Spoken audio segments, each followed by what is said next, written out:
Ito, Gelato Factory. Pakita ko sa inyo. Ayan. Ito siya. Pakita ko sa inyo ang flavor. Tropical. Tropical. Yan yung mga flavor ng ice cream nila. Mango. I like mango. May chocolate. Ito strawberry. What flavor you want, Tina? Coconut.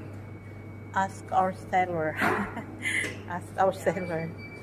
Ang dami. יש מישהו שיכול לענות?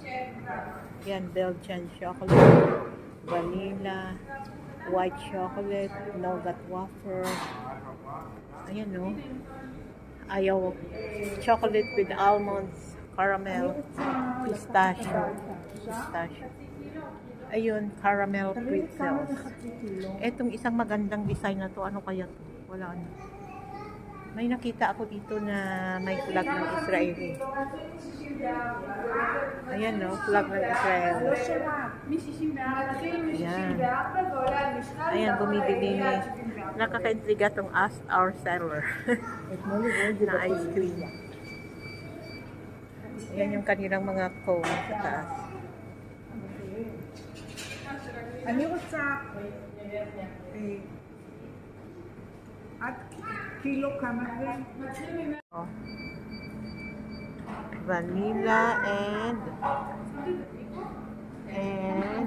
chocolate, almonds and caramel. Yun ang kinuha niya. 1 kilo of ice cream. How much 1 kilo of ice cream? It began from 106. Ah, what's this there? Ito, vanilla ang kinuha niya, tsaka yung chocolate with almonds and caramel. Ito na yung nabili namin, guys. Oh. 1 kilo, it's worth 107 shekel. So, pero masarap siya. Mahal, pero masarap. Hindi ko alam kung pupunta pa kami dyan sa Supermarket.